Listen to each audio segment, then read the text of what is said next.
Hi, and welcome back. So in the past video, we were talking about dimensional analysis, which is essentially how we convert units, and essentially what we're doing by converting units is we're essentially multiplying. We start out with some unit, and essentially we just multiply it by 1 a whole bunch of times. And the way we multiply it by 1 is we have these values in here, but we keep changing the units. So technically we're multiplying 19.05 by 1 meter over 1,000 millimeters, which is an equivalent distance. So we're multiplying by 1.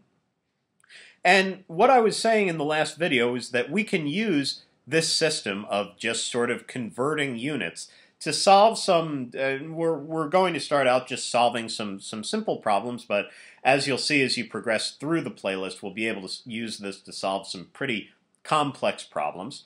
So I'm going to start out right now. I'm just going to give you a simple kind of Algebra 1-ish problem. And pretty much what I'm going to start out with is my cousin Allison right now is, she's really into running. So we'll say that she's out running. So she's running at, let's say, 6.5 miles per hour. And she runs for, let's say she runs for 45 minutes. She runs for 45 minutes, and we want to know how many meters. How many meters did she run? So let's start out, and I know you probably know that there are, you have to convert miles into miles to meters somehow for distance, and you can see that there are a number of different units that we need to convert. But then you can also see that there's sort of a problem hidden in here too, that we start out with the speed and a time, and we also have to figure out the distance. We sort of have to figure out the distance that we would travel in this amount of time. So hopefully what I'm going to show you is that we can do this entire problem completely with dimensional analysis. So I'm going to start off with, and the way I've had professors tell me before that the best thing to do is to start with what you want to end up with, and we want to end up with meters. The answer to our question is how many meters we want. And I've also had professors tell me that the best thing to do is to start with what you know. So in this particular example, I'll start with what I know, and I kind of don't know if one is particularly better than the other. And there's infinite time on YouTube for me to do examples, so probably I'll do a bunch of both. But we can say that, so we say that I'm going to start with what I know. So we know that she's out there running for 45 minutes, so we'll say 45 minutes, and we want to convert this somehow using a conversion factor into meters. Well, what's the first thing we have to get? Well, because our speed isn't in minutes, it's in hours, right? So the first thing we have to do is we have to convert this 45 minutes into hours. So now we would multiply this. How many minutes are in 1 hour? Well, we've got 60 minutes, right? So that's, and we can say minutes here and minutes there will cancel out. 60 minutes for every 1 hour. So now, and it's always good to just sort of particularly when you're just learning dimensional analysis, it's good to just draw for yourself, at this point in the calculation, what do we know? Well, we know how many hours. We know how many hours she was running for, right? So, and this is going to be a decimal, and you can see it's going to be, 0.75 hours is what we would have here. But we now know in hours instead of in minutes how long she was running. So what's the next step? And what do we have, or what unit do we have that has hours in it? Well, we've got our speed, right? And we know based on this speed that every 1 hour that she's running, she is going to cover 6.5 miles. So now, at this stage, what do we know? We know that based on this amount of time, that if she was out running for 45 minutes, we know the number of miles. So we know the number of miles that she would have traveled at this stage. So the next thing that we can use, and this is we could just convert into meters. We could convert miles into meters right here, but this is a video on doing conversion factors, so I'll throw in another conversion factor, and it's one that I know because I used to live in Denver until quite recently. So I know that if I wanted to convert miles, say I wanted to convert miles into feet, I know that every 1 mile, and this is every 1 mile, and this is a number that everyone in Denver should know, the Mile High City, every 1 mile is going to be 5,280 feet. So now, at this stage, what do we know? We know the number of feet that she ran in 45 minutes going at this speed. So now we know the number of feet. And now the last thing we have to do, the very last step, and I'll just give myself a little bit more room. Maybe I'll just have to move that over a bit. The very last step is to figure out how many feet are in 1 meter. And I'm going to give you this. We have got 3.28 feet are in every 1 meter. So now you can see, we've figured all this out. We've gotten our, did something weird there. We've gotten our conversion factor completely straightened out. We say that 45 minutes times 1 hour over 60 minutes, so that's the same thing as multiplying by 1 because this is the same unit of time.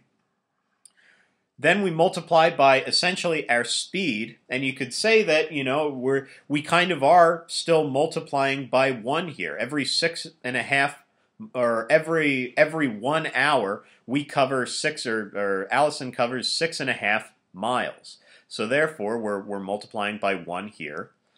Then we've got another unit of distance. Every 5,280 feet and 1 mile is equivalent. So this is an equivalent unit of distance. All we're doing is converting miles into feet at this point.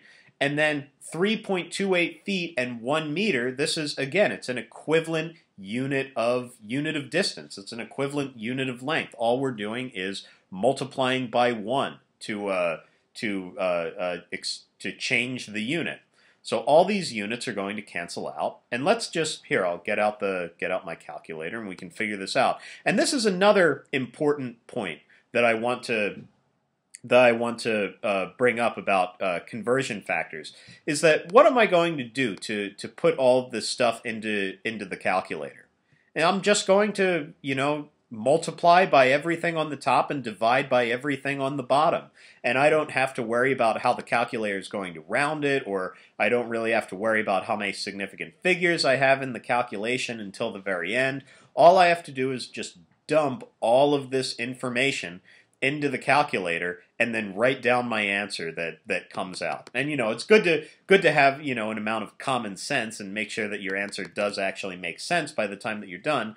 But the important part, it's not like I calculate some part of the answer, write it down, and then throw what I wrote down back into the calculator. This really, we've gotten our conception of how we're going to solve the problem completely worked out before we start making any calculations. So now let's go ahead and make the calculation. So we say that we have 45 divided by 60 multiplied by 6.5 multiplied by 5,280, and then we are dividing by 3, dividing by 3.28 feet, and that gives us 7,847. Let me actually, I'm going to do that one more time just to make sure we got the right answer. So 40 divided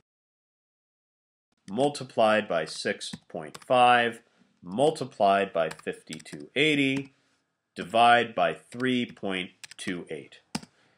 And that's, yeah, we got the same answer again. I kind of always like to, you know, if I know that I've set up my conversion factor correctly, I sometimes plug numbers into the calculator twice just to make sure I got the right answer and make sure my fingers didn't hit the wrong button or something. So we get 7,847 point a whole bunch of stuff. And then the last question to ask yourself is, how many significant figures do we have in this problem? Well, we've got our time. Our time is in 2 significant figures. Our speed is in 2 significant figures. So therefore, we're going to write down our final solution. So our final solution to this problem is going to be in 2 significant figures. So we're going to say that she ran 7,400 meters. And the very last thing to do with this is, because remember, if we were writing this down, this is kind of ambiguous how many significant figures we have, right? So how would we write this in scientific notation? Well, we would say 7.4 times 10 to the third meters. And that's how many, that is our final answer with all the correct significant figures and everything. So anyway, hopefully you found this useful. And again, this is, you know, essentially all I'm trying to show you in this video is how we were able to solve sort of a pretty simple, I don't know, Algebra 1-ish problem completely using dimensional analysis, just by writing a whole bunch of stuff and by essentially just converting units, and all these units, minutes cancel with minutes, hours with hours, miles with miles, feet cancel with feet, and then we're left with meters at the very end. So anyway, hopefully you found this useful. In the next video, I might do another example. I told you at the beginning how we started with what we knew in this problem. We started with 45 minutes. In the next video, I might do an example where we start with what we're looking for, which is, you know, essentially the answer to this problem was meters. So I might do an example where we do it that way. So anyway, thanks so much for watching, and I'll see you in a future video.